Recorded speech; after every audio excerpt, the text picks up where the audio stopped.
Foco, líder en capacitación empresarial.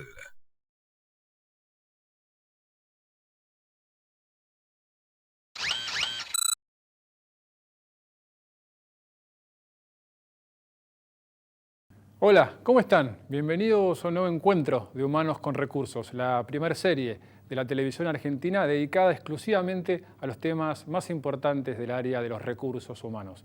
Como siempre, como es habitual, vamos a estar conversando, reflexionando sobre el mercado laboral, las oportunidades de empleo, pero fundamentalmente vamos a dejarles ideas sobre lo que implica manejar gente, gestionar personas dentro de una empresa. En el programa de hoy vamos a hablar del proceso de selección, pero desde la mirada del candidato, una verdadera guía para encontrar trabajo. ¿Dónde están las oportunidades?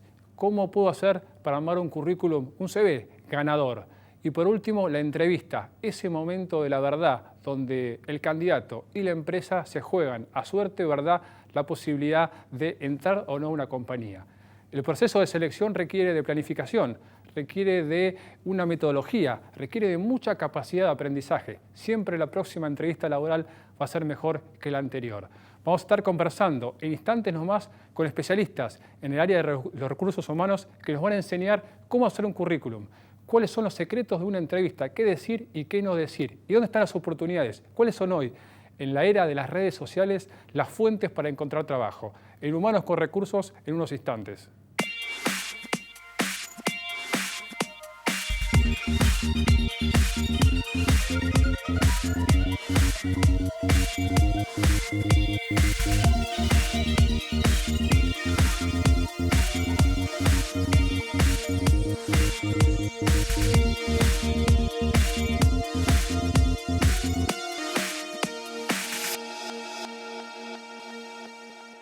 Seguimos en Humanos con Recursos en el programa de hoy hablando del proceso de selección, pero con una mirada bien puesta del lado del candidato, del lado de ustedes.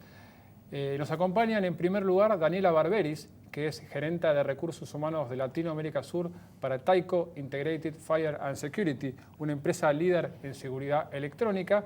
Y también está con nosotros Juan Uribe, que fue director de Recursos Humanos de Aeropuertos Argentina 2000 en el año 2013 y también fue durante muchos años director de Recursos Humanos de Molinos. Y es actualmente también profesor part-time en el IAE Business School. Daniela, Juan, gracias por acompañarnos. ¿Cómo están? Bien, gracias por invitarnos. Muy bien. Bien. Como dijimos en la introducción, hoy la idea un poco es hablar del proceso de selección, pero de un lado del candidato, para ayudarlo en este proceso que, como decíamos en el inicio, no es sencillo, no es inmediato y requiere de mucha planificación. Me gustaría, en primer lugar, ustedes, que están del lado de las empresas hoy representando, entender dónde están hoy las oportunidades laborales. Una persona que quiere buscar trabajo o quiere cambiar, ¿por dónde arranca? ¿Dónde puede encontrar las ofertas?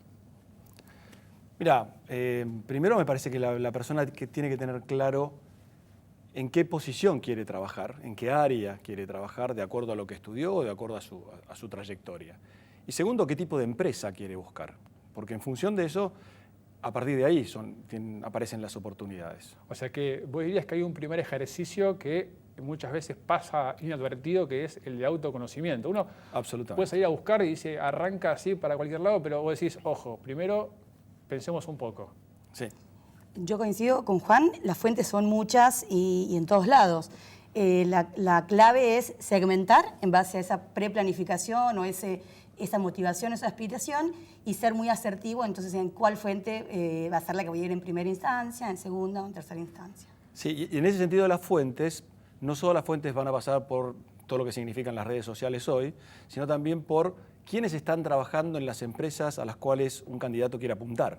Porque entonces no hay mejor fuente que algún conocido, amigo, primo o lo que sea, que está ya trabajando en una empresa y te puede dar información muy piola de la empresa en sí. O sea, hay un primer punto que tiene que ver con los contactos, ¿no?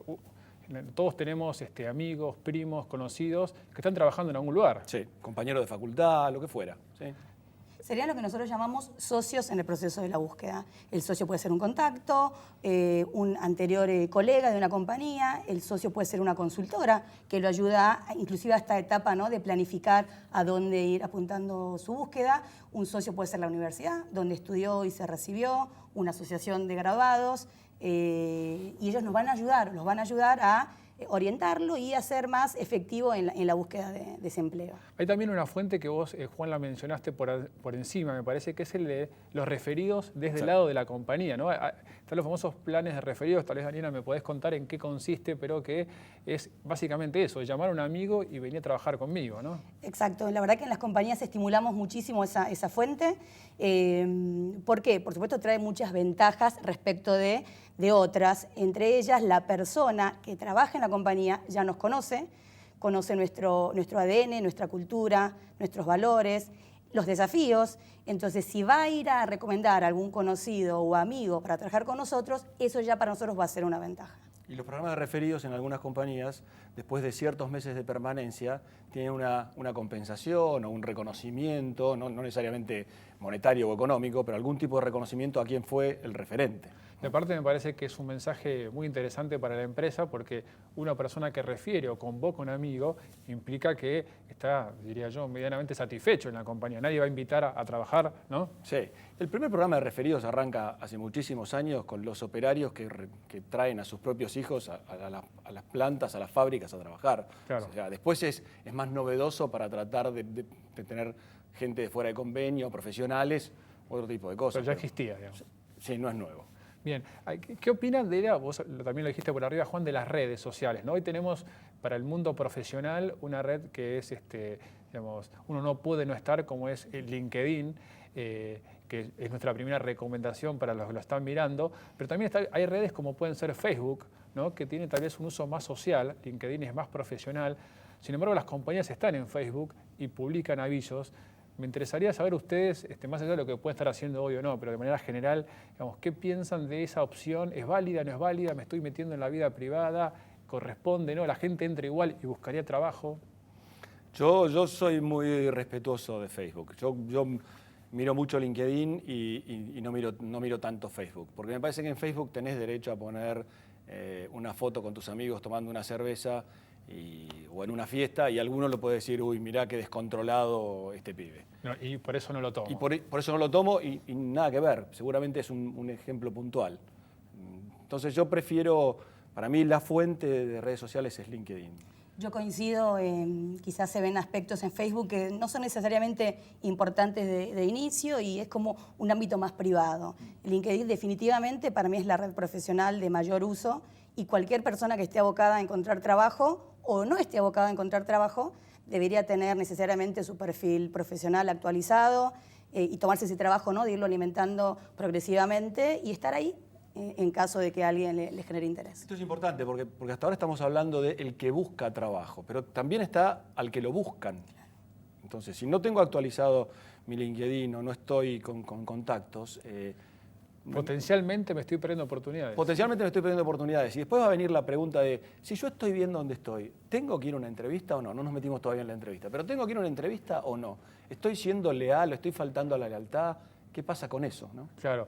Y para cerrar solamente el capítulo de las fuentes y completar el mundo online, también tenemos que tener en cuenta que tenemos los clásicos portales de empleos, ¿no? Que es como una herramienta bien masiva, y también las páginas web de las empresas. O sea, si yo quiero trabajar en una empresa determinada, mi empresa de los sueños, que todos la tenemos, bueno, la primera instancia es postularme, cargar mis datos personales. Siempre hay alguna sección que tiene que ver trabajar con nosotros, buscamos empleo, y uno ya queda en una base de datos donde es una opción más, ¿no? Tal vez antes, cuando uno tenía que acercar el currículum de manera personal, impresa, podía pensar, bueno, tal vez este currículum no llega a ningún lado. Pero hoy con la tecnología, si yo me cargo una base de datos, estoy inmediatamente disponible, ¿no? Sí, estás disponible en la base de datos, la duda que te queda es, ¿mirarán la base de datos o terminarán haciendo las búsquedas por otro lado? Claro, La pero duda está igual. Sí, pero en esa línea es importante también pensar que esa persona ya hizo un primer approach a la compañía, Sí. con lo cual ya manifestó su voluntad de trabajar ahí. Y eso es siempre un buen dato para quien busca, ¿no? Sí, por eso me parece que son más importantes las páginas de las compañías y dejarlo ahí, más que quizás dejarlo en un portal, en el portal genéricamente. Que es más amplio. Que es más forma. amplio, salvo que respondas a una búsqueda específica que un portal tenga, Que te postules. que te postules. Encontrás un aviso, de eso tampoco hablamos, encontramos un aviso específico, busco un jefe de marketing, me postulo, Claro. y ahí estoy siendo un poquito más preciso. Bien, me gustaría también su opinión sobre una herramienta que es histórica, que es el currículum, que parecería que hoy en día está un poco, no sé si cuestionada con estas redes sociales, pero primera opinión sobre eso. ¿El currículum hoy sigue sirviendo o no? ¿Su uso ha sido menguado de alguna manera? Y acá las canas me matan. A mí me sigue gustando el currículum. Porque miro cosas, trato de mirar cosas distintas. ¿Qué miras, por ejemplo? Miro, por ejemplo, si pone algún propósito, un objetivo, de dónde quiere trabajar, qué es lo que quiere hacer, qué es lo que quiere aportar. Miro cómo describe los trabajos en los que estuvo y qué tipo de logros marca. Para Juan, eso capaz a la gente le puede servir. ¿Cómo se pone el propósito? ¿Dónde lo tengo que poner? ¿Cómo lo tengo que reflejar? ¿En algún lugar? Un currículum estándar básicamente tiene los datos generales de dirección de email, teléfono celular. Después pasás quizás a los datos de formación o lo que fuera, de qué estudiaste. Y después de eso, antes de meterte en la experiencia laboral, se suele poner un propósito, o no se suele, pero sería bueno poner un propósito que diga: yo quiero trabajar en una empresa, en el área de marketing, para poder desarrollar mi capacidad creativa, la innovación o lo que fuera. Y eso te da una pauta de hacia dónde quiere ir la persona. Y en un currículum, por ejemplo, uno pone la expectativa salarial, la debe poner, ¿no? ¿Es un dato que suma?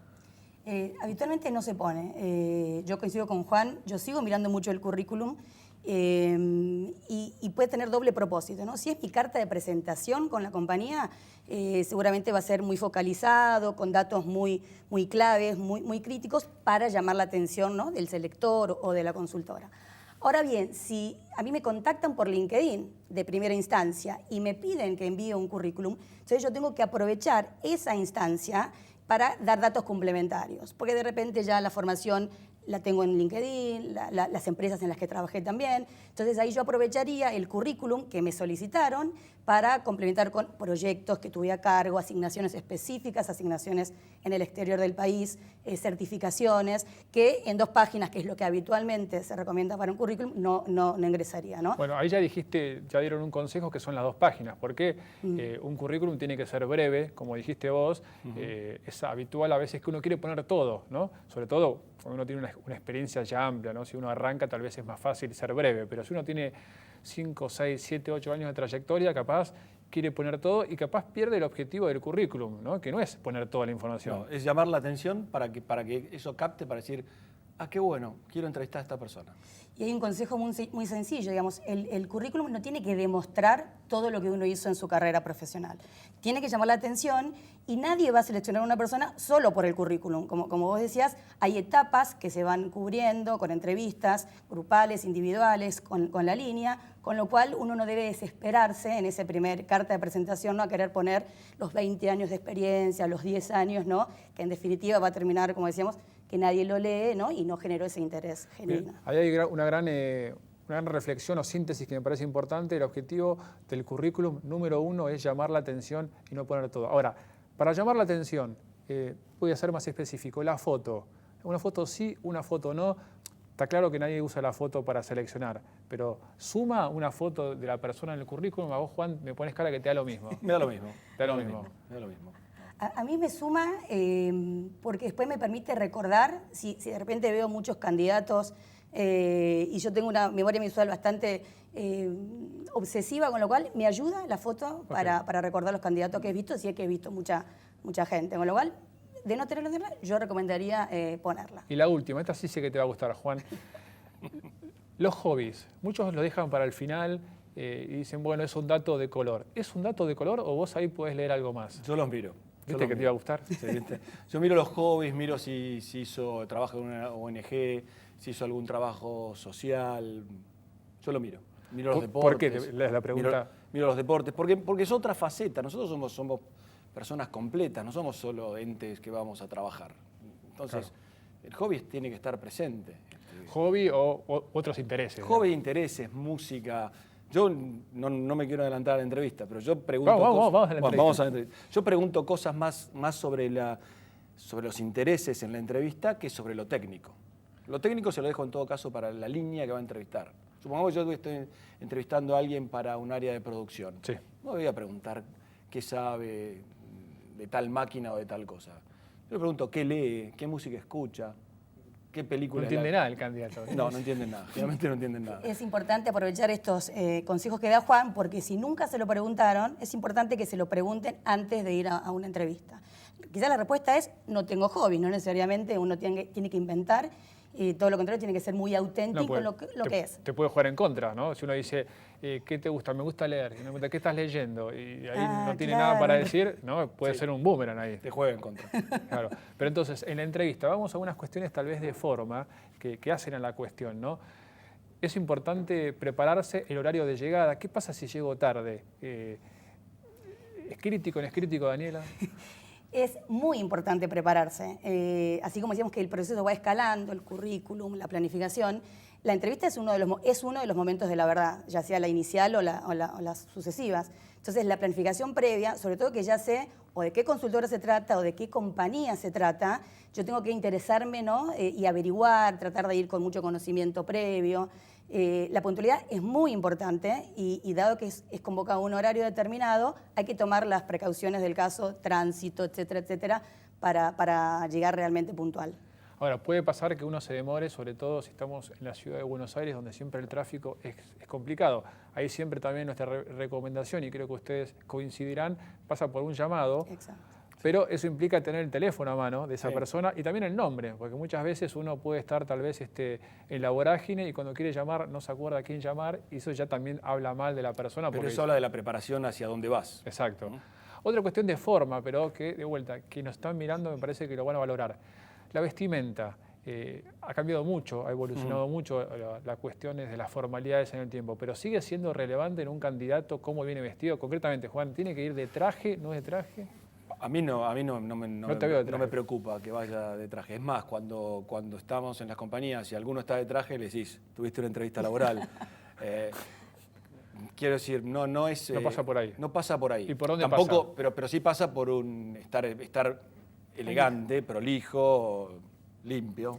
Sí, y creo que armónico con cómo es uno, no estar aparentando algo distinto de lo que es, y si jamás se puso un traje, no usarlo para la ocasión. Sí, un elegante sport y también creo que es bienvenido y depende también del tipo de empresa y posición. Si uno tuvo oportunidad de investigar un poquito acerca de cómo es la cultura y tiene conocidos, quizás está bueno sacar ese dato para después tratar de vestir armónicamente, ¿no? con eso. Claro, porque si uno piensa tal vez en profesiones que son más formales, como pueden ser tal vez los abogados, un estudio o los escribanos, contra lo que puede ser una agencia de publicidad, hay como una distancia, ¿no? Entonces, lo que decía un poco Daniela, entender a dónde estoy yendo, porque si uno va ciertamente a una agencia de publicidad con un traje, un saco, lo van a mirar tal vez un poco raro. Ahora, en la entrevista, ¿no? Que estamos poniendo el acento, que es una situación difícil, ¿cuáles son los consejos, Daniela, de cosas que vos dirías, mira, tenés que hacer esto? Dos o tres ideas. Dos o tres ideas. Inicialmente, ser muy receptivo, conectar con el entrevistador rápidamente. Eso significa escuchar muy bien las preguntas que le hacen, argumentar con razones lógicas y dar mucha información, pero medida, no es justa, dejarlo siempre al entrevistador que sea el que conduce la misma. No mostrarse omnipotente. O sea, no hablar mucho y ser el que... Lo justo. Uno le preguntan cómo estás y arrancó la radio y no para. Sí, de repente si el interlocutor le da pie para hacerlo, posiblemente lo haga, ¿no? Pero ser muy respetuoso y dejarlo que el otro lado conduja. Y hacer muchas preguntas también. Bueno, en definitiva, es un proceso de elección mutua. Entonces, uno no tiene tantas instancias para después decidir si finalmente es la compañía en la que quiero trabajar. 3, 4 instancias como mucho. Con lo cual, sobre todo si va a cambiar de trabajo, es importante también que la persona se saque todas las dudas en todas las instancias que tiene de entrevistas para después finalmente tomar la decisión si es la compañía en la que quiere seguirse desarrollando. Sí. Yo agregaría a eso, ser genuino, que lo decía antes Daniela, ¿no? Genuino en el sentido de no impostar, no pretender ser otro. Así como es obvio que decimos no mientas en el currículum. Si tu nivel de inglés es intermedio, no pongas que sos bilingüe, porque en algún momento la cosa cae en el momento de la verdad. En la entrevista, ser genuino. Si hay algo que no lo hiciste o no lo sabes hacer, contestar nunca lo hice, no lo sé hacer. Bien, hay una entrevista también que es distinta, que es una entrevista grupal, que generalmente sucede más para niveles iniciales, ¿no? Donde se hace tal vez un caso. Me gustaría que expliquen en 2 líneas, Daniela, cómo es una entrevista grupal, qué es lo que busca, cuál es el objetivo de la misma. Denominada Assessment Center, como vos decías, es una Es un sistema de evaluación bastante estandarizado, que lo que hace es aplicar distintas técnicas de simulación o actividades, que lo que le permite, generalmente es un grupo de observadores o moderadores, revisar en el grupo que está participando una serie de habilidades o competencias que no son fácilmente identificables quizás en primera instancia. Es como que te veo en la cancha. Exacto, entonces damos trabajo de role-playing o análisis de casos o situaciones que expongan a las personas a que interactúen entre ellas y que se afloren esas competencias que habitualmente no se ven en una entrevista convencional. Porque te veo de alguna forma compartiendo el análisis con otras personas, ¿no? Que es como estoy en una empresa en realidad. Exactamente. Sí. Y ahí a veces, de nuevo lo mismo, ¿no? Vos ves el que habla mucho y hace poco, o ves el que habla menos pero hace más.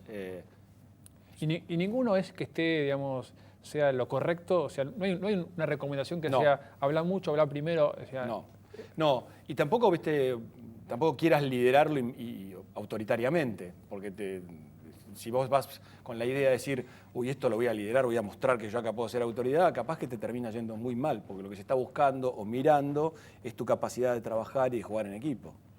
Bien, hay otra situación en las entrevistas que también suele ser sensible, que es cuando uno le preguntan por su remuneración o expectativa salarial, ¿no? Muchas veces nos dicen, bueno, tengo que decirlo, no tengo que decirlo, de vuelta, digo la verdad, no digo la verdad, o le pongo un poquito más. O sea, ¿cómo manejar esa situación en una entrevista? Dale. Es una pregunta que le van a hacer necesariamente en alguna instancia. Hay que prepararse por así que hay que pensar de antemano la respuesta que uno va a dar. La recomendación quizás sería no ser tan directo, dar un rango salarial, establecer el piso y no el techo, por supuesto, establecer el piso, pero significa que es sinceramente el piso por el cual uno está dispuesto a hacer un cambio, si es que está trabajando, o de lo contrario, aquello que le va a dar sustento para todos sus compromisos. Así que se lo van a preguntar. Sí, yo de nuevo diría, acá hay que mirar una cosa más amplia, la compensación total. ¿Cuál es el paquete de beneficios? ¿Cuál es todo lo que entra en el tema de compensación y no solo la remuneración mensual? Si hay que decirla, me parece que hay que poner una expectativa de mejora. Lo complicado de los entornos inflacionarios es que quizás lo que hay que hacer es repreguntar cuál es la política de ajuste de la compañía, cada cuánto, cada tanto, porque si te dan lo que estás pidiendo al candidato que pide un 30% más, pero te colocan en el tope de la banda, como dice Daniela... Y nunca más me revisan hasta dentro de un año, va a estar complicado. Y en una economía inflacionaria, en un año, volviste a estar donde estabas. Y también tener en cuenta que para nosotros es algo básico, pero es que siempre se habla en valores brutos, ¿no? Sí. Y no en valores netos. Y a veces...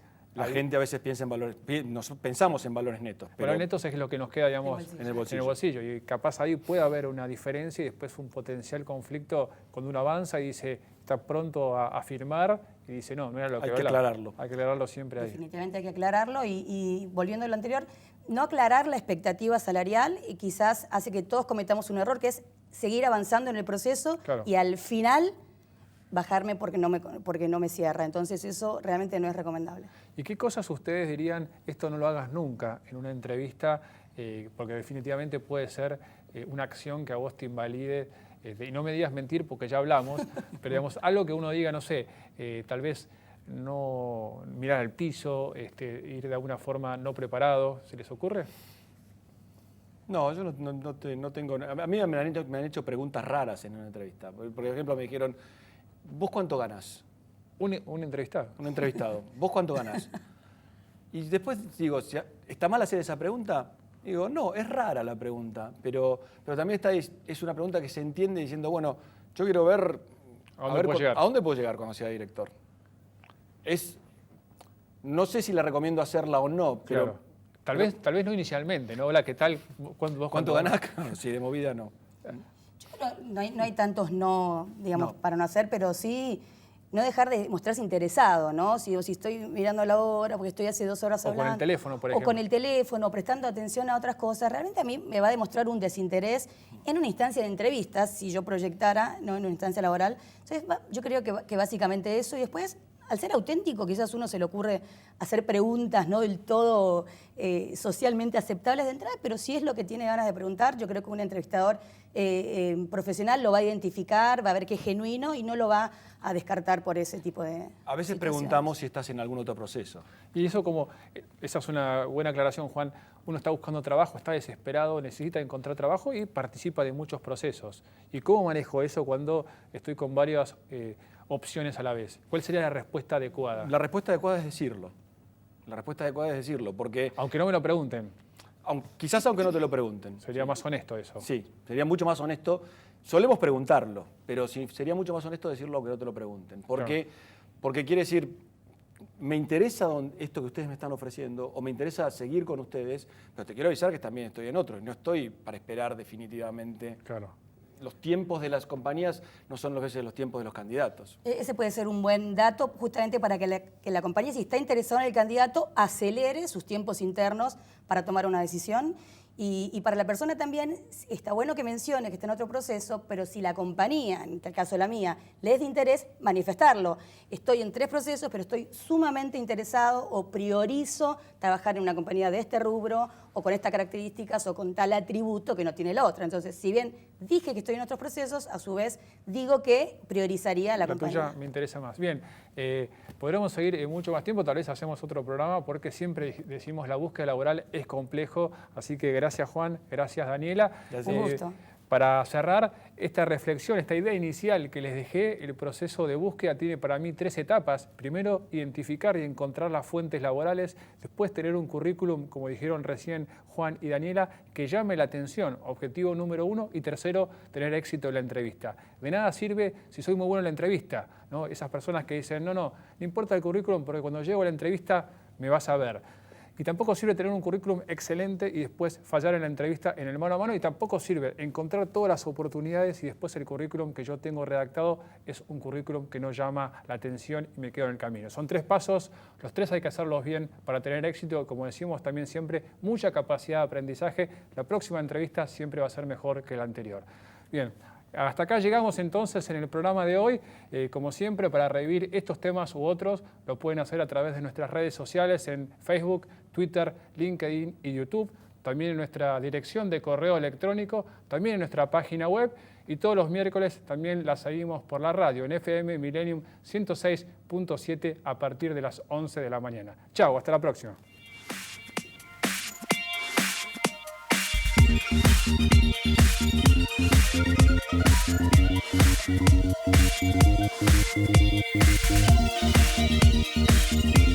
Thank you.